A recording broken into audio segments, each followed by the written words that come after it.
Yes ma'am. Yes ma'am. Ma'am आपका sound नहीं आ रहा है। अब आ रही है आवाज? मैम कुछ समझ नहीं आ रहा। Sound is not clear. अब आ मैम रही है आपका आवाज आप लोगों मैम को? फेस है। फिर से क्या करना है? आवाज आ रही है आप लोगों यस को अब? मैम। Yes, ma'am. ओके, तो जी हम मैम, लोग आ रहा है मैम। जो फर्स्ट में दो वीडियो से आप लोगों ने क्या क्या सीखा है और उन वीडियो से क्या क्या चीजें आप लोग अभी जान पाए, कौन कौन सी ऐसी टॉपिक से जो क्लियर हो पाई है, और अगर कोई उस टॉपिक से रिलेटेड आपका पॉइंट है जो क्लियर नहीं हो पाया है, ask me in the comment box. ठीक है, I am just waiting for your questions कि आपको ऐसी कौन सी चीजें हैं जिसके बारे में नहीं समझ में आई है।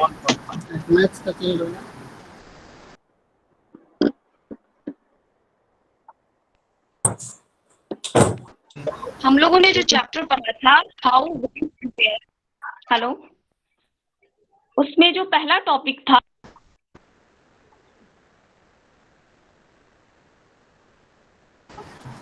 मैम आपकी फेस क्लियर नहीं आ रही मैम। तो आपको फेस क्या करना है बाबू? मैम आवाज क्लियर नहीं आ रहा।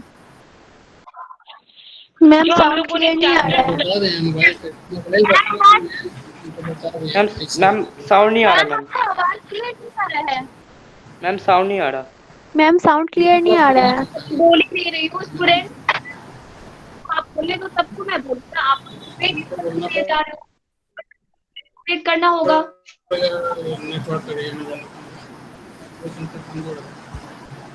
Hello,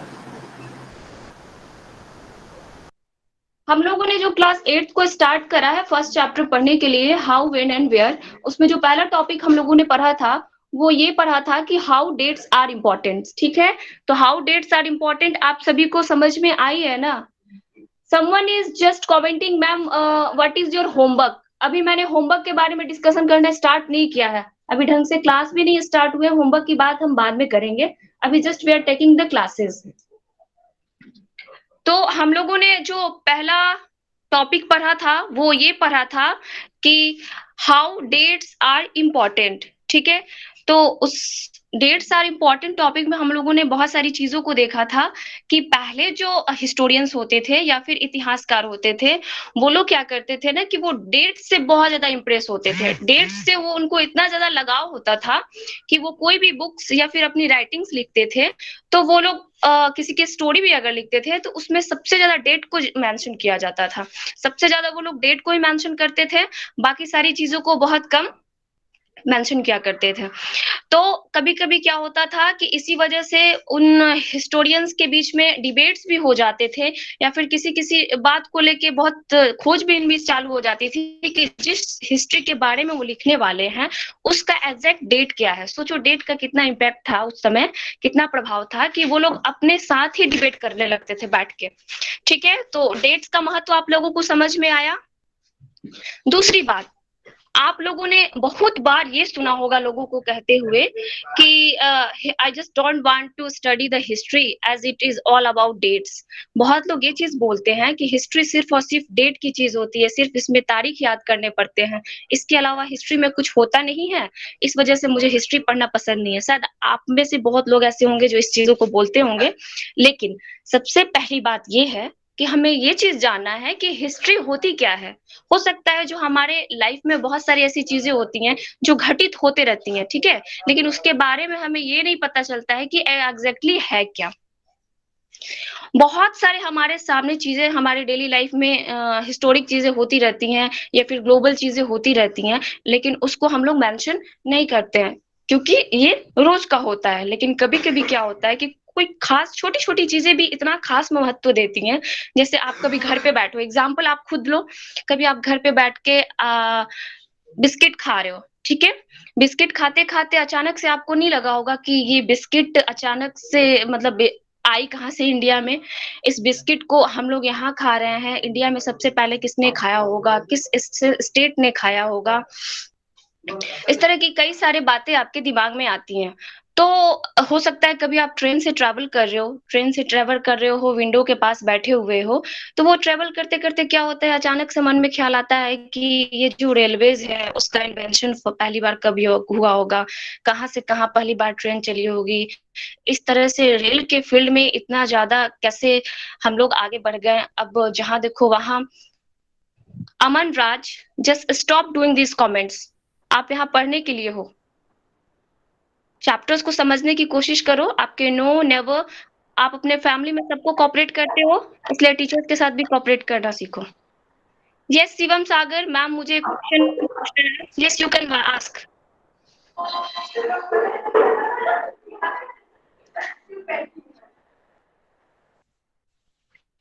what is history? Very good question. Knowing about past, ठीक है, जो चीजें हमारे पास्ट में हो चुकी हैं। फॉर एग्जाम्पल अगर हम लेते हैं कि कल हमारे साथ कौन सी घटना घटी है या फिर परसों जो भी घटना घटी है, वो लोग हम इजिली क्या होता है ना कि जान पाते हैं, क्योंकि वो चीज हमारे माइंड में होता है कि कल हमने ये काम किया था, कल ये चीज हुआ था।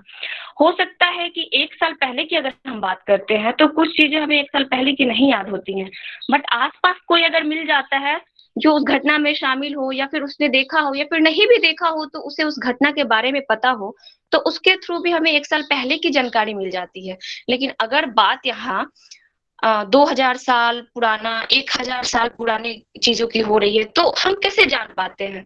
तो यही सारी चीजें हैं। अगर जो भी मतलब इंस्क्रिप्शंस, मनु स्क्रिप्ट्स आप लोग जो भी पढ़े होंगे क्लास 7th में, आपको टीचर्स ने पढ़ाया होगा, तो किसी भी तरीके से हम उस समय की बातों को जानना चाहते हैं जो हम जान पाते हैं, जिसके बारे में हम इच्छा रखते हैं। जैसे आपने बोला कि मैंने बताया कि 2000 साल पहले, तो 2000 साल पहले की जो भी चीजें हमें किसी भी थ्रू इन्फॉर्मेशन उनके बारे में प्राप्त होती हैं, that is called the history of the story of the past. उसी को कहा जाता है हिस्ट्री। उसी चीज को पढ़ना, उसके बारे में इंफॉर्मेशन गैदर करना, उसके बारे में हर तरीके से जानना, खनालना, उसको बोला जाता है history. Is it clear? Okay. तो हम लोग यही देख रहे थे कि अगर जेन्युइन सी बात है, कोई चाय भी पीता है तो हो सकता है कि उसको बड़ी बड़ी चीजें, क्वेश्चंस नहीं लाए दिमाग में, लेकिन नॉर्मली अगर वो चाय ही पी रहा हो तो अचानक से हंट करे कि ये चाय सबसे पहले कहाँ खेती इसकी शुरू हुई होगी, सबसे पहले किस कंट्री ने चाय पीना स्टार्ट किया होगा, किसने सबसे पहले इसका बिजनेस स्टार्ट किया होगा, इंडिया में किस ईयर में आया। तो ऐसी बहुत सारी चीजें हमारे दिमाग में, छोटी छोटी बातें घर कर जाती हैं, उसके बारे में हम लोग जानने की कोशिश करते हैं। एक और एग्जांपल हम लोग ले लेते हैं, जैसे कि हम लोग न्यूज़पेपर ही पढ़ रहे हैं, अचानक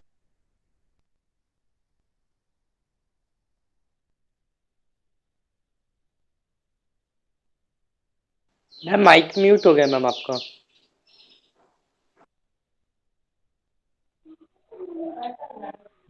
आवाज आ मैम रही है? माइक म्यूट हो। मैम माइक, यस मैम आ रही है मैम, यस मैम आ रही है। मैम रितेश गुप्ता है, वही कर Okay. दिया होगा। बहुत स्टूडेंट्स, ये बहुत गलत बात है। आप लोग टीचर्स को परेशान नहीं कीजिए, क्लासेस की प्लानिंग की गई है। आप अगर नहीं कोऑपरेट करोगे, आपके पेरेंट्स को कॉल किया जाएगा, कॉल करके स्कूल में बुलाया जाएगा, आगे की पनिशमेंट तय की जाएगी। बहुत जरूरी है टीचर्स के साथ, ये सब चीजें बिल्कुल नहीं चलेंगी यहाँ पे। तो हमने अभी डिस्कस किया कि बहुत सारे सोर्स ऑफ हिस्ट्री भी होते हैं हमारे पास। क्या अब जैसे हम कोई पेपर ले पढ़ाई कर रहे हैं, पेपर पे, न्यूज़पेपर पे बहुत सारे न्यूज़ देखते होते हैं, तो अचानक से याद आता है कि अरे पहले तो अगर 30 आपने 6-7 क्लास में ये चीज पढ़ा होगा कि तब पेपर के इन्वेंशन नहीं हुए थे, पेपर्स नहीं छपते थे, प्रिंटिंग प्रेस नहीं हुआ करती थी, ठीक है। तो जो बड़े बड़े स्कॉलर्स या फिर जो ब्रिटिशर्स होते थे, उन लोगों को करना होता था कि वो एक मनुस्क्रिप्ट के बारे में आप लोगों ने पढ़ा होगा 7th में और 6th में। अगर नहीं पढ़ा है तो मैं बता देती हूँ। मनुस्क्रिप्ट्स क्या होते थे ना कि पाम लीफ होते हैं, या फिर एक हिमालयन रीजन में एक ऐसा पेड़ होता था जिसकी पत्तियां काफी बड़ी बड़ी होती थी, उस पे वो लोग लिखते थे। उसको हमारे यहाँ लैंग्वेज में उस पत्ती को भोजपत्र कहा जाता है, ठीक है। तो भोजपत्र पे ही लिखा जाता था जो भी, जैसे आज हम लोग बुक्स पढ़ते हैं उस तरह से वो लोग पत्ते पे लिखते थे इस चीज को। तो उसके बाद मनुस्क्रिप्ट्स लिखने के बाद अगर फिर से किसी हिस्टोरियंस को या फिर स्कॉलर को लिखनी है और उनके पास पेपर नहीं होते थे, तो कई दफा ये भी करना होता था कि जो ये वाली मनुस्क्रिप्ट है उसको होना है, फिर उसको सुखाना है, सुखा के फिर से उसी मनुस्क्रिप्ट में फिर नया कुछ लिखना है। पेड़ के जो खाल होते थे, बार्क ऑफ ट्रीज हुआ, लीफ ऑफ ट्री हुआ, बहुत सारी चीजें होती थी जिसपे लिखा जाता था। ठीक है। उस, उसके बाद मैं आपको बता दूं कि मनुस्क्रिप्ट के अलावा एक इंस्क्रिप्शंस की हम बात करते हैं। इंस्क्रिप्शंस का यूज कैसे किया जाता था? मनुस्क्रिप्ट से थोड़े से ये डिफरेंट थे। ये भी सोर्स ऑफ मतलब इंफॉर्मेशन है, लेकिन मनुस्क्रिप्ट से थोड़े से डिफरेंट है कि मनुस्क्रिप्ट क्या होते थे कि कोई भी नेचुरल क्लाइमेटीज आती है, बारिश आती है, आंधी आती है, तूफान आती है, तो वो खराब हो जाते थे, भीग जाते थे।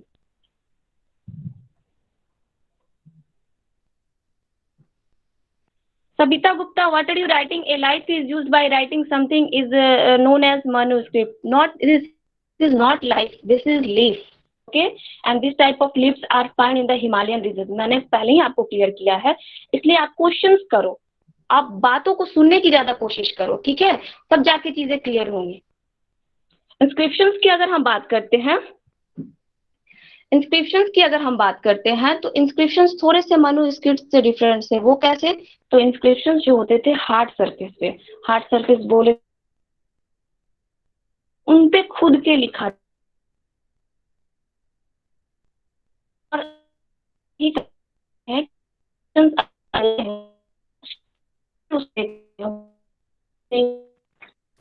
मैम सुनाई नहीं दे रहा। मैम सुनाई नहीं दे रहा है। मैम आवाज नहीं आ रही। फिर प्रॉब्लम होने लगी। हेलो, यस मैम, प्रॉब्लम आ रही मैम। अभी भी आ रही है आवाज? मैम अब ठीक है मैम। हेलो, यस मैम आ रही मैम, अब आ रही। यस मैम आने लगा आवाज। मैम आ रही है आवाज मैम। क्लियर आ रहा है। मेरे साथ कुछ कनेक्टिविटी आ रही है, लेट मी चेक।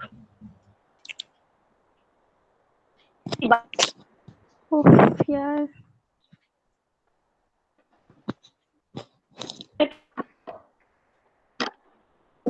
मैम आपकी वॉइस नहीं आ रही है।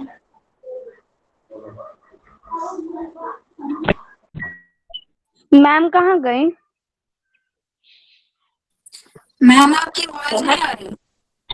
पिक्चर भी आएगी नेटवर्क नहीं मैम, पिक्चर की मैम यहीं पे है। आनी जरूर। अक्षय कुमार कौन है? हाँ मैम अब आ रही मैम आवाज।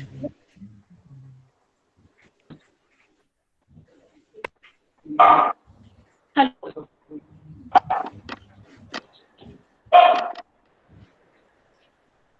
स्टूडेंट्स आर यू इन में?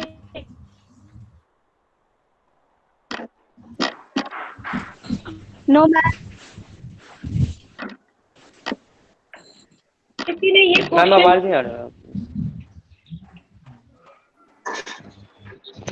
मैम साउंड नहीं आ रही आपकी। अब आ रही है आवाज? नो आ मैम। रही है आवाज? तो मैम मैम क्लियर नहीं आ रही है। हेलो,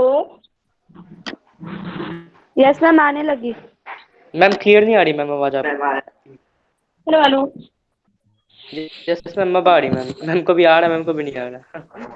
किसी ने ये क्वेश्चन किया है प्रयांश कि नेशनल आर्काइव्स कब आया है इंडिया में? जैसे कि हम लोग पढ़ेंगे आर्काइव्स या फिर लाइब्रेरीज के बारे में भी, तो मैं उसके बारे में बता दूं कि that was year 1891 when archives come in our India. उसके बारे में हम लोग नेक्स्ट वीडियोस में डिस्कस करेंगे। ये अभी आप वहां से क्वेश्चन पूछ रहे हो जिस चीज को हम लोगों ने अभी वीडियोस में नहीं पढ़ा।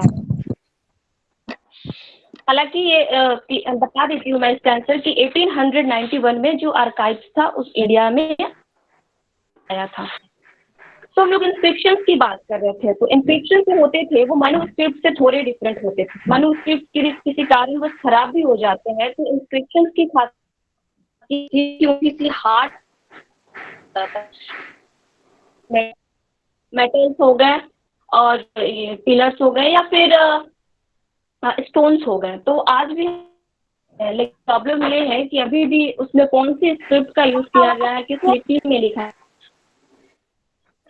बहुत मैम वॉइस प्रॉब्लम हो रही है। मैम आपकी वॉइस क्लियर नहीं आ रही है। मैम वॉइस अच्छी नहीं आ रही है। तो मैम वॉइस नहीं आ रही मैम आपकी।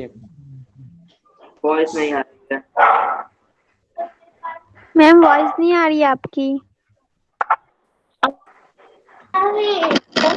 वॉइस नहीं आ रही है।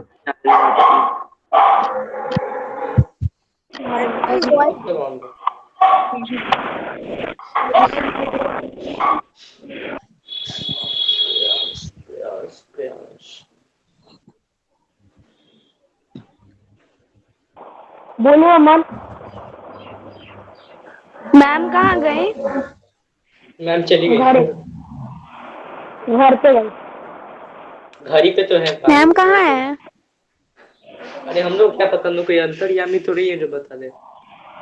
मैम कहाँ है? ये यहाँ पे मैम यहीं पे है कहीं। थोड़ा पेशेंस रखो।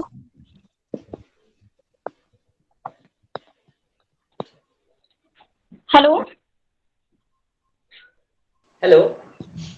यस मैम अब आ गया मैम। यस मैम आप दिख रहा है मैम। आप लोग अपने माइक को म्यूट कीजिए पहले सब लोग। जब मैं पूछूं तभी आप लोग को आंसर देने हैं, या फिर आपको जब भी क्वेश्चन पूछना हो तो अपने माइक को ऑन कीजिए। हमें भी परेशानी हो रही है, आप लोगों को भी हो रही है। थोड़ा सा कॉपरेशन जरूरी है बाबू। Please just mute your mic. तो इंस्क्रिप्शन हम लोगों ने देख लिए। तो जो पहला टॉपिक था हमारे लिए कि हाउ डेट्स आर इम्पोर्टेंट, ठीक है। तो हम लोगों ने कैसे देखा कि जो पहले के स्कॉलर्स या फिर हिस्टोरियंस होते थे वो डेट से इतने ज्यादा फैसिनेटेड होते थे कि वो जो भी बुक्स लिखते थे, हिस्ट्री की बुक्स लिखते थे या फिर उससे रिलेटेड कुछ भी लिखते थे, तो वो लोग सबसे ज्यादा डेट्स का ही यूज करते थे उसमें। अब हम लोग विच डेट्स भी उसमें एक टॉपिक है, उसके बारे में पढ़ेंगे। अगर हम विच डेट्स की बात करते हैं तो कई सारे जो हमारा इंडियन हिस्ट्री इतना बड़ा है कि उसको एक वॉल्यूम में नहीं बताया जा सकता है। उसके लिए छोटे छोटे पीरियड्स में बांटा गया है हमारी इंडियन हिस्ट्री को। तो एक डेट के बारे में, चाहे एक पीरियड के बारे में आपके हिस्ट्री के बुक में बताया गया है कि that was a period when there was nothing apart from the life of the governor generals. ऐसा हुआ था कि उस टाइम में हमारे भारतीय इतिहास में अगर गवर्नर जनरल्स की लाइफ के बारे में हम लोग छोड़ दें या फिर राजाओं की जिंदगी को छोड़ दें, तो इन दोनों के अलावे हमारे भारतीय इतिहास में कुछ पढ़ने को मिलता ही नहीं है, ठीक है। सिर्फ और सिर्फ राजा आया, उसने इस डायनेस्टी पे रूल किया, उसने कौन कौन से काम किए, उसके किस रूलर्स के साथ युद्ध हुए, उसने कितने युद्ध को जीता, कौन से युद्ध में पराजित होता है, when he died, when the next king came. तो ये सिलसिला चलते रहा उस टाइम के, ठीक है। नेक्स्ट जो था वो गवर्नर जनरल की हम बात करते हैं। तो गवर्नर जनरल आप पढ़ोगे कि लगातार कुछ दिन तक हिस्ट्री में हमें गवर्नर जनरल्स की हिस्ट्री पढ़नी है। लॉर्ड कैनिंग कब आए, लॉर्ड विलियम बेंटिक आते हैं, लॉर्ड हेस्टिंग्स आते हैं, बैरन हेस्टिंग्स आते हैं, और कई सारे ऐसे गवर्नर जनरल्स आते रहते हैं। और उनकी अगर स्टोरी की हम बात करते हैं तो उसमें क्या होता था कि एक गवर्नर जनरल कोई आता है, लॉर्ड हेस्टिंग आता है, आप एग्जाम्पल ले लो। लॉर्ड हेस्टिंग के आने के बाद लॉर्ड हेस्टिंग ने कौन सा एक्ट को जारी किया, लॉर्ड हेस्टिंग जब आया उस टाइम डेट क्या थी, पीरियड क्या थी, उसने कौन कौन वर्क्स किए, ऑफ द माइक उसने कौन कौन से काम को किए। फिर अगेन कौन सा, वो जब अपने पद से हट जाता है तो दूसरा गवर्नर जनरल कौन आता है, वो कौन कौन से काम को करता है। तो इस तरह से ये चलती रहती है। तो मामला ये नहीं है कि सिर्फ राजा और गवर्नर जनरल की बात होती है, मामला ये है कि क्या राजा और गवर्नर जनरल के अलावे भी भारतीय इतिहास में कुछ था जानने के लिए उस टाइम, या तो नहीं है, या फिर जो है उसको नहीं दिखाया जा रहा है, सिर्फ एक ही चीज पे टारगेट किया गया है। तो जेम्स मिल, आपके बुक में मेंशन किया होगा, एक वर्ड है जेम्स मिल। जेम्स मिल और बगल में 1817, जब आपके बुक्स मिलेंगे या फिर आप पीडीएफ से अगर देख पा रहे हो तो आप देख सकते हो कि जेम्स मिल की चर्चा की गई है, 1817 की बात की गई है कि वो इंडिया में आए, ठीक है। वो इंडिया में आते हैं और इंडिया की हिस्ट्री से संबंधित उन्होंने एक अपनी बुक लिखी की थी उसका नाम था history of massive India. History of massive India जो बुक उन्होंने लिखी थी वो एक ऐसे यूजुअल बुक नहीं थी। सबसे पहले तो वो इंडिया में आए, इंडिया के सारी चीजों को उन्होंने नोटिस किया, अब्जॉर्ब किया, इतिहास को जानना समझने जानने की कोशिश की, समझने की कोशिश की। उसके बाद उन्होंने क्या किया कि एक बुक लिखी, हिस्ट्री ऑफ मैसिव इंडिया। तो हिस्ट्री ऑफ मैसिव इंडिया जो उन्होंने बुक लिखी थी, उस बुक में क्या किया था कि इंडियन हिस्ट्री को उन्होंने 3 पार्ट्स में बताया था। Is it clear? उन्होंने इंडियन हिस्ट्री को 3 पार्ट में बताया था। फर्स्ट जो था वो हिंदू, सेकंड जो था वो मुस्लिम, एंड थर्ड जो था वो ब्रिटिशर्स। तो हिंदू, मुस्लिम, ब्रिटिशर्स ये क्या है हम लोग ये जानेंगे। तो हिंदू की अगर हम बात करते हैं तो उन्होंने उन्होंने 3 पीरियड्स में बांटा था। तो पीरियड्स में बांटने की जरूरत क्यों पड़ी, पहले हम ये देखेंगे। जो नॉट ओनली इंडियन हिस्ट्री, अगर हम कहीं की भी हिस्ट्री की बात करते हैं तो हिस्ट्री इतनी बड़ी चीज है कि आप एक मुंह से किसी को सारी हिस्ट्री नहीं सुना सकते हैं। उसके लिए छोटे छोटे वॉल्यूम करने पड़ते हैं। आप कोई भी बहुत बड़ी स्टोरी लीजिए तो उसको कंसाइज करके सुनाया जाता है। तो इसी तरह से यहाँ क्या किया था, छोटे छोटे पीरियड वाइज बांट करके, जैसे हम अब जो हम हिस्ट्री पढ़ते हैं वो इस तरीके से पढ़ते हैं, एंशिएंट, मिडावल, मॉडर्न पढ़ते हैं। तो ठीक इसी तरह से छोटे छोटे पीरियड्स में बांट दिया गया था ताकि पढ़ने वालों को इजी समझ में आए, वो आसानी से समझ सके। तो हम बात कर रहे थे जेम्स मिल की। तो जो जेम्स मिल थे वो 1817 में एक बुक लिखते हैं इंडियन हिस्ट्री पे, that was history of massive India. तो हिस्ट्री ऑफ मैसिव इंडिया में उन्होंने क्या किया था कि इंडियन हिस्ट्री को 3 पार्ट में डिवाइड किया था, हिंदू, मुस्लिम एंड ब्रिटिश। तो हम लोग पहला बार देखेंगे कि आखिर ये हिंदू वर्ड उन्होंने क्यों यूज किया है। तो अगर हम वो बात करते हैं तो हिंदू पे उन्होंने क्या किया था कि उस समय को उन्होंने पकड़ा था, या फिर उस समय की बात उन्होंने की है जब सिर्फ और सिर्फ उन्होंने उस टाइम हिंदू रूलर्स हुआ करते थे। इसमें जो राजा हैं या फिर जो रूल कर रहे हैं वो बाय रिलीजन हिंदू हुआ करते थे। सेकंड जो हम लोग देखते हैं वो मुस्लिम्स की बात करते हैं, ठीक है। तो मुस्लिम की अगर हम बात करें तो उस टाइम को उन्होंने बताया है जब हमारे देश में सिर्फ और सिर्फ मुस्लिम लोग ही रूल करते थे, जो बाय रिलीजन मुस्लिम थे। Someone is asking the question again and again that what is Veda. Let me clear the topic, after that I will just tell you what is it. तो मुस्लिम्स के बारे में उन्होंने बताया था कि एक ऐसा पीरियड इंडिया में आया जब रूल करने वाले सिर्फ और सिर्फ बाय रिलीजन मुस्लिम्स थे। तो हिंदू मुस्लिम वाली बात क्लियर हो गई कि जो ज्यादा मेजोरिटी में जिसके पास पावर है, जो रूल कर रहा है बाय रिलीजन, तो उसी के नाम से वो हिस्ट्री बन जाएगी। सेकेंड इज दैट कि थर्ड वन इज ब्रिटिश। अगर हम ब्रिटिश की बात करते हैं तो हिंदू और मुस्लिम की अगर बात खत्म हो जाती है तो एक पीरियड ऐसा आया था हमारे देश में जब ब्रिटिश लोगों ने भारत के अंदर एंट्री की थी, या फिर भारत में वो लोग आए थे। तो इस तरह से उन्होंने क्या किया कि ये सब देखने के बाद उन्होंने इंडियन हिस्ट्री को 3 पार्ट्स में डिवाइड कर दिया, Hindu, Muslim and British. Okay, Rahul Gupta, Ritesh Gupta, आप लोगों ने क्वेश्चन पूछा है व्हाट इज वेदास, ठीक है, व्हाट इज वेद। तो अगर हम वेद की बात करते हैं तो हमारा जो, सबसे पहले मैं बता दूं कि Veda is also a part of manuscript. हमारे यहाँ जो भी वेदास हैं वो मैन्युस्क्रिप्ट के ही एक पार्ट है। अब आप लोग ये सोच रहे होंगे कि मैन्युस्क्रिप्ट क्या होता है, तो मैं वेदास को क्लियर कर देती हूँ, उसके बाद मैन्युस्क्रिप्ट के बारे में भी मैं बताऊंगी। वेदास की अगर हम बात करते हैं तो वेदास जो है वो सबसे पहले एक वेद को लिखा गया था, दैट वाज ऋग्वेद। तो हमारे यहाँ जो वेद हैं वो 4 वेद है, there are 4 Veda in our history, Rigveda, Yajurveda, Atharvaveda और सामवेद, ठीक है। तो ऋग्वेद जो होता है वो सबसे पुराना वेद है। तो इन चारों वेद को हम लोग लाइन बाय लाइन भी पढ़ेंगे, क्योंकि आपके में भी हो सकता है बुक्स के किसी चैप्टर में दिया गया होगा। तो यही वेद होते हैं, and Veda are also a type of manuscript. Second is that, किसी ने क्वेश्चन पूछा था व्हाट इज मैन्युस्क्रिप्ट। मैन्युस्क्रिप्ट के बारे में मैंने कुछ देर पहले आप लोगों को क्लियर किया था, फिर से मैं बता दूं आपको कि मैन्युस्क्रिप्ट एक तरह के ऐसे स्क्रिप्ट होते हैं ना। किसी ने पूछा स्क्रिप्ट क्या है, पहले आप लोग स्क्रिप्ट ही समझ लो, फिर मैन्युस्क्रिप्ट की बात करेंगे हम लोग। कोई भी चीज, लेट इट टेक एग्जांपल। अगर आप अपने स्कूल में 26 जनवरी या फिर एनुअल फंक्शन को पार्टिसिपेट किए हो, ठीक है, अगर आपको स्पीच देनी है या फिर ठीक है आपको उस स्कूल में प्रोग्राम में एंकरिंग करानी है, आपको ही सारे पार्टिसिपेंट्स को बारी बारी से बुलाना है। तो आप हो सकता है कि पार्टिसिपेंट्स 80 हो, 90 हो, तो क्या 80-90 स्टूडेंट्स के नाम आपको याद रहेंगे? नहीं। आप क्या करोगे, एक पेज लोगे, उस पेज पे लाइन बाय लाइन उन लोगों का नाम लिखोगे जो लोग पार्टिसिपेंट्स हैं, कब कब किसको किसको परफॉर्म करना है, और उसी बेसिस पे आप अपने आप को प्रिपेयर करके उस स्टेज पे उतरोगे और बार बार उसको पढ़ के बारी बारी से सबको बुलाओगे। तो उस चीज का जो आपने प्रयोग किया है सबको बुलाने में या फिर बीच बीच में जो चीजें बोलने में, उसी को हम स्क्रिप्ट कहते हैं। इट मीन्स किसी भी प्रोग्राम का या फिर किसी भी चीज डॉक्यूमेंट का एक तैयार किया जाता है, उसको लिख के उसी को हम स्क्रिप्ट कहते हैं। तो अगर अब मनु स्क्रिप्ट की बात आती है तो स्क्रिप्ट मीन्स क्या है, लिखा हुआ, और मनु मीन्स हाथ से।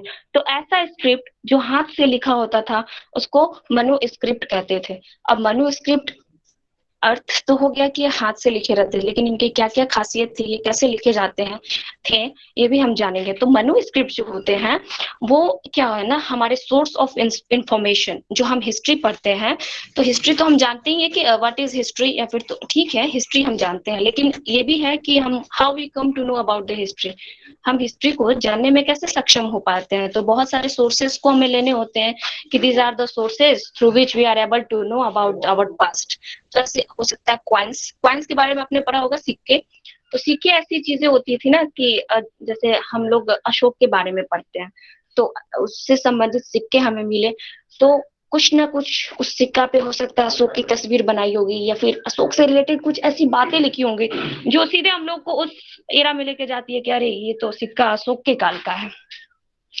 तो वो सिक्का हो गया, और इंस्क्रिप्शंस तो मैंने ऊपर क्लियर किया ही है। तो मनु स्क्रिप्ट भी इस एक प्रकार का स्क्रिप्ट है जो क्या होता था कि जब हमारे यहाँ, इट मीन्स हमारे इंडिया में प्रिंटिंग प्रेस नहीं हुआ करती थी, तब हिस्टोरियंस या फिर स्कॉलर्स को बुक्स लिखने होते थे या फिर उससे संबंधित कोई चीज लिखनी होती थी, तो वो क्या करते थे,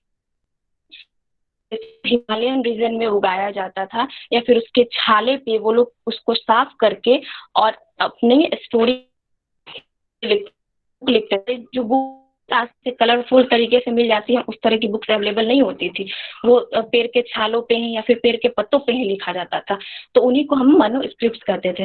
हालांकि मनु स्क्रिप्ट के साथ बहुत सारी प्रॉब्लम्स थी कि वो उनको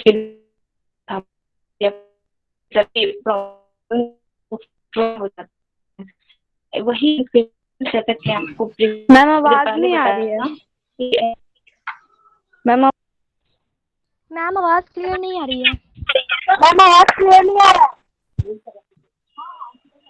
हेलो, यस मैम आने अब आ रही है? लगी। यस यस मैम, आप आ रही मैम। ओके।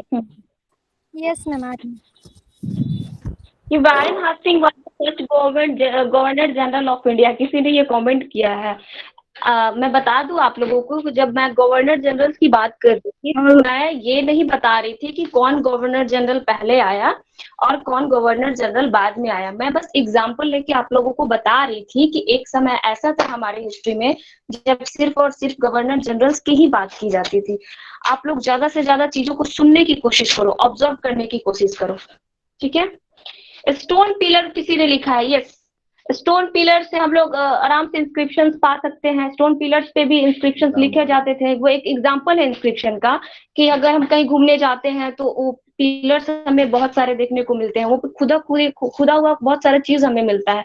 भले हम उसकी स्क्रिप्ट को नहीं जान पाते हैं, समझ नहीं पाते हैं क्या लिखा हुआ है, लेकिन अगर कहीं आप लोग भी देखो तो समझ जाना है कि that is a type of inscription from which archaeologist या फिर जो सर्वे करने वाले लोग होते हैं वो इजिली इतिहास के बारे में पता लगा सकते हैं। किसी ने क्वेश्चन किया है, who is the first governor general of India? He was Warren Hasting. Ma'am Lord William Bentinck. Lord William Bentinck, अरे वो वायसराय थे, मैं बताऊंगी। गवर्नर जनरल और Lord Mountbatten. Lord Mountbatten. Yes ma'am, Lord Mountbatten. अरे वो अंतिम थे। हेलो, वो अंतिम थे। After independence day. किसी ने इंडिपेंडेंट इंडिया के पहले governor general of independent India थे ma'am, Lord Mountbatten. Yes ma'am, Lord Mountbatten. अगर हम भारत की बात करते हैं, यहाँ से सबसे पहले कोई अगर वायसराय या फिर गवर्नर जनरल बनता है तो वो थे श्री राजगोपालाचारी। आप लोग मुझे सुनने की कोशिश करेंगे, श्री राजगोपालाचारी। ओके, इंडिया के थे। Let me tell you one thing. Shivam Sagar ने कुछ लिखा है कि the most important source of our information on ancient Indian culture history are, ये क्या है? The most important source of information on ancient India's cultural history यार। कल्चरल हिस्ट्री के बारे में हम इंडिया के बारे में कैसे जान पाते?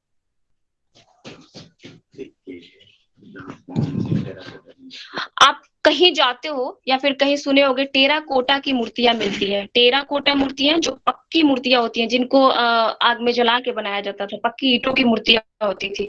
आप देख सकते हैं आराम से कि कई मूर्तियों के जो बनाने के तरीके होते हैं, या फिर मूर्तियों का जो एक किसी किसी फॉर्म्स में बनाया जाता है। कोई मूर्ति खड़ी है या फिर कोई मूर्ति तरह तरह के डांस फॉर्म्स में खड़ी है।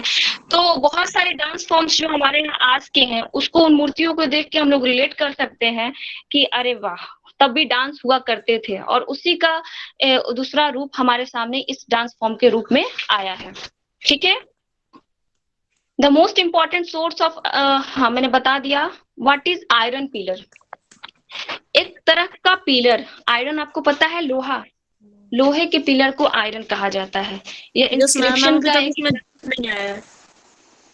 मैं बता देती हूँ। आयरन पिलर जो है वो लोहा का एक ऐसा पिलर होता है ना, जो इंस्क्रिप्शंस के रूप में हमारे लिए काम करता है। क्योंकि बहुत सारे राजा महाराजा जो हमारे कंट्री पे रूल किए थे, वो पिलर्स पे अपने डायनेस्टी से संबंधित चीजों को लिखवा दिए थे। तो आज भी बहुत सारे लोग कहीं कहीं घूमने जाते हैं या फिर आर्कियोलॉजिकल सर्वे होता है, तो उस आयरन पिलर से क्या किया जाता है, उन चीजों को लिया जाता है कि आखिर किस काल का है। बहुत सारी चीजों को उन स्क्रिप्ट से या फिर राइटिंग से जो उसकी पढ़ाई करते हैं लोग, वो आराम से समझ पाते हैं कि किस काल का रहा होगा। क्लियर हो गया?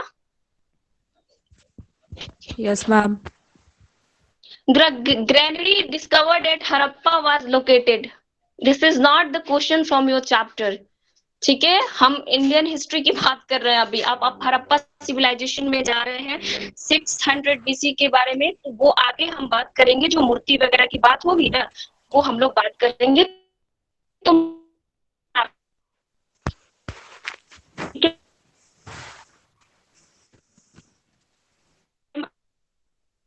दिल्ली, वो लोहा के स्तंभ होते हैं, वो आयरन पिलर उन्होंने ठीक है। आयरन पिलर दिल्ली, कहीं और भी आयरन पिलर है, उससे मतलब नहीं है। आयरन पिलर सब एक ही तरह के होते हैं। वो आयरन पिलर बना होगा, उससे संबंधित वे होते हैं। What is colonization?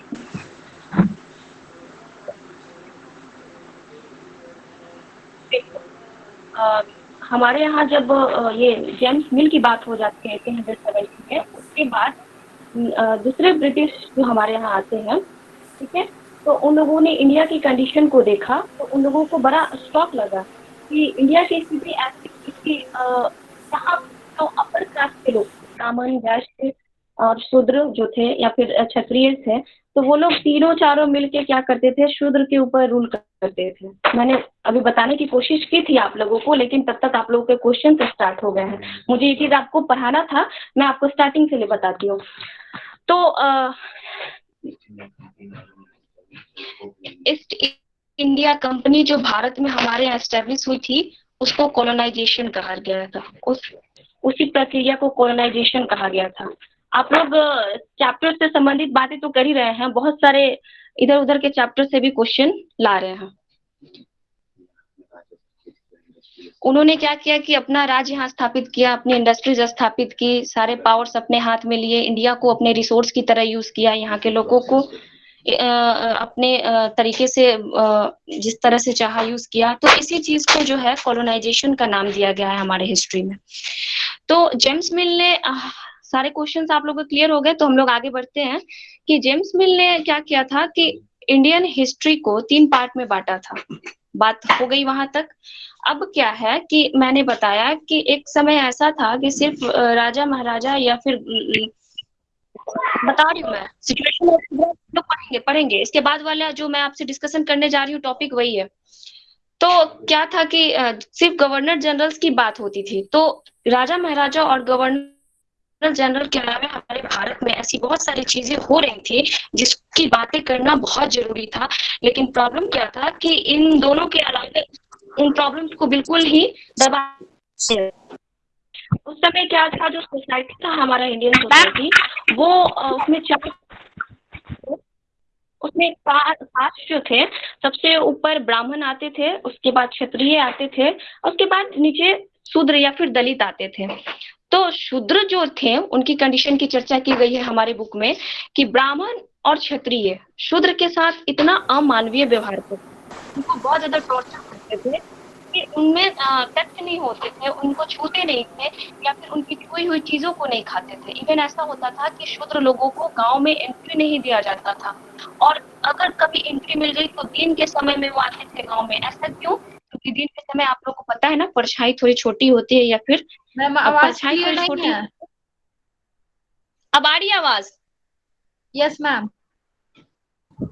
तो शूद्र लोगों को ऐसा था कि गांव में अलाउ नहीं किया जाता था आने के लिए, बस दिन में वो अलाउ होते थे आने के लिए, क्योंकि दिन में जो परछाई होती है काफी छोटी होती है, इसलिए शूद्र लोगों की परछाई इन बड़े लोगों पे नहीं पड़े, इसके लिए Shudra were not allowed to enter in the village. जब बड़े इनसे ऊपर जो थे, यानी हम लोग क्षत्रिय या फिर ब्राह्मण की बात करें, तो इन लोगों को जब काम होता था शूद्र लोगों से, तो वो लोग शूद्र लोगों को अपने काम के लिए सिर्फ बुलाते थे। अदरवाइज शूद्र लोग जो थे वो लोग खुद से कुछ नहीं कर सकते थे, क्योंकि उनकी वो लोग किसी तरह से बस जी रहे थे, और उनके पास खुद का कोई काम नहीं होता था। वो बड़े पैसे वाले लोग हुए या फिर बड़े जो लोग थे, उनके यहाँ छोटी मोटी कामों को करके वो लोग जीवन यापन करते थे। फॉर एग्जाम्पल, उन लोगों की इतनी खराब स्थिति थी कि अगर किसी का फादर है, कोई अशूद्र व्यक्ति है, वो कुम्हार है, वो बर्तन बनाता है मिट्टी के, तो वो बनाते बनाते उसकी जिंदगी आ गई, खत्म होने वाली है, उसका बेटा जो होता है वो भी वही प्रोफेशन को चुनेगा। उसके पास कोई और ऑप्शन नहीं है कि वो पढ़ के कुछ और बन जाए या फिर किसी और प्रोफेशन को चुन के अपना फील्ड अलग कर ले। नहीं, फादर ने जो किया उसको भी फिर कुम्हार का ही काम करना है। वो कुछ दूसरा एक्सपेक्ट कर ही नहीं पा रहे थे। वो मतलब उनकी स्थिति इतनी खराब थी कि बस बस जिए जा रहे हैं, इन लोगों के अंडर में काम कर रहे हैं। उनके कुएं अलग कर दिए गए थे, उनको मंदिरों में नहीं घुसने दिया जाता था। तो जो क्वेश्चन किसी ने पूछा मेरे से कि what was the condition of शूद्र, तो आई थिंक आपका जो ये क्वेश्चन है उसके आंसर्स मिल गए होंगे। एक्सक्यूज मी मैम, मेरा एक क्वेश्चन है।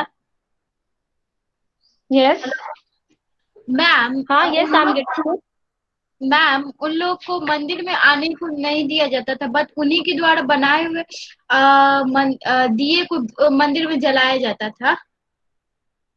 तो मैंने अभी यही बताया ना कि बड़े लोग आते थे तो उनसे काम करवाने, बड़े लोगों को जब काम करवाता था तो वो शूद्र लोग को बुला के काम करवाते थे। अब मतलब क्या है ना कि दिए हैं तो हम दिए धो के जला लेंगे, हम बड़े लोग हैं, हम कुछ भी कर सकते हैं, ऐसी उनकी मानसिकता थी। लेकिन उनको घुसने नहीं देंगे। ये चीज बहुत खराब हमारे यहाँ ये मतलब परंपरा रहा है उन लोगों को टॉर्चर करने का। ठीक है। Why did British preserve official documents?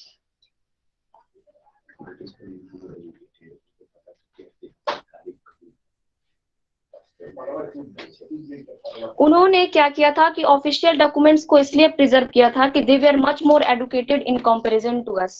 उन लोगों को पता था कि जो ऐतिहासिक चीजें हैं उन लोगों को अगर हम प्रिजर्व करके रखेंगे तो हमें बाद में बहुत काम आएगी। और जो भी हमें जो ऑफिशियल डॉक्यूमेंट्स मिले हैं उसमें हमेशा से बदलाव ही किए गए हैं, कोई भी ओरिजिनल डॉक्यूमेंट्स हमें अभी नहीं मिला है। तो मैम जो वो डॉक्यूमेंट्स है मैम वो हमेशा चेंज होते रहते हैं। हाँ, अब एक मनुस्क्रिप्ट का आप एग्जांपल ले लो कि एक मनुस्क्रिप्ट जैसे यहाँ देखो आप लोग बोर्ड पे, अभी मेरे को मत देखो, बोर्ड पे देखो, एक मनुस्क्रिप्ट हमें मिलता है, ठीक है। तो उस मनुस्क्रिप्ट को अगर कॉपी की जाती है तो 4 लोग उस मनुस्क्रिप्ट को कॉपी करते हैं, ठीक है। तो ये जरूरी थोड़े है कि चारों लोग जो ऑब्जर्व किए मनुस्क्रिप्ट को वो सेम ही वे में ऑब्जर्व किए, नहीं ना। थोड़ा सा ये चीज, अब आपके क्लास में स्टूडेंट है तो फर्स्ट सारे स्टूडेंट नहीं ना आ जाते हैं, टीचर वही चीज पढ़ाता है। हाँ यस मैम। तो ये चीज तरीके से ऑब्जर्व किया, फिर इन चारों कॉपीज को और भी लोगों ने कॉपी करना शुरू किया। तो ये चीज हमारे पास आते आते क्या हो जाता है कि ओरिजिनल से बहुत डिफर कर जाता है। तो हम लोग को समझो तो बहुत तरीके ओरिजिनल फॉर्म में नहीं मिली है, बाद की चीजें मिली है, जिसमें बहुत सारी चीजें हैं जो बदलते बदलते काफी बदल गई है, बहुत सारे उसमें चेंजेस हैं। जी ma'am. Hope you all understand me. Yes, सभी ma'am. को पढ़ाई से मेरी यस मैम, समझ में आ गया मैम। Very good. जो भी क्वेश्चंस होंगे नेक्स्ट हम लोग लाइव क्लासेस में डिस्कशन करेंगे। Okay ma'am. Hello, ma'am. Yes ma'am. Thank you ma'am. Okay okay, thank you so much thank you ma'am. Have a nice thank you ma'am. For your cooperation. Thank you ma'am. Have a nice thank you ma'am. Bye, have nice day ma'am. Thank you ma'am. Have nice day ma'am. And have nice day ma'am. Nikhil सुन ना भाई। Bye ma'am. Thank you ma'am. Bye bye ma'am. Hello Nikhil. अरे ma'am बनी रही हो क्या? अभी ये कौन कर रहा है? हेलो निखिल।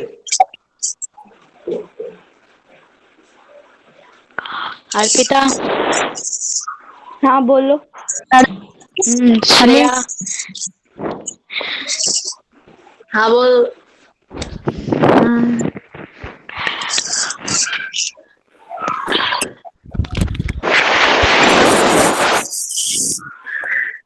निशा। निशा। बोलो बोलो बोलो।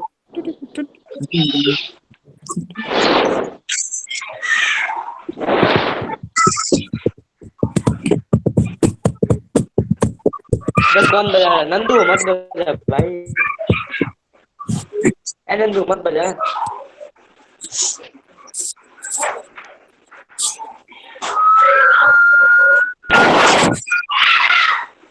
टीटीएफ कौन बजा रहा है?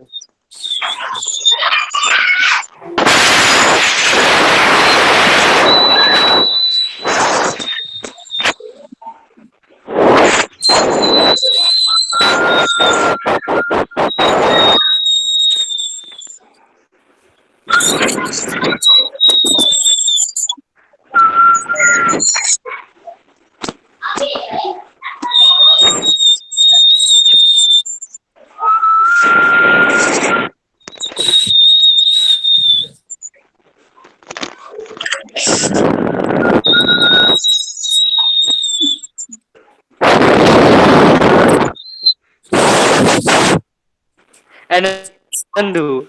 नंदू सुन ना भाई नंदू। बोलो। ए भाई कैसा चल फिर से बजाते हैं, चल फिर से।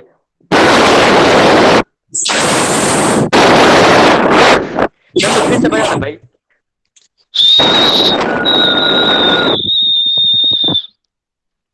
अरे वाह वाह, मेरे से यार तगड़ा बजा ले रहा है भाई।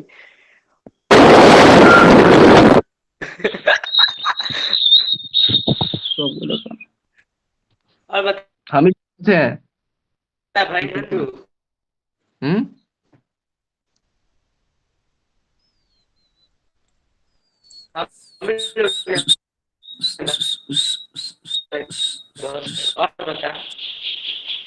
और बता कैसा है भाई तू? सब मजा में।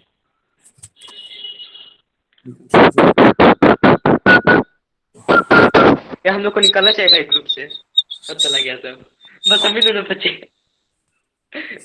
अच्छा नंदू सुन ना भाई। बोल। क्या कहते अब कल कितने बजे से स्टार्ट होगा यार क्लास? हमको कुछ भी नहीं मालूम है, बस कल नेट कितने बजे से नहीं। स्टार्ट होगा नंदू क्लास? अरे नेट आज खत्म हो जाएगा, कल आइबे नहीं कल के। कितने बजे से स्टार्ट होगा क्लास कल? शायद 8 बजे से।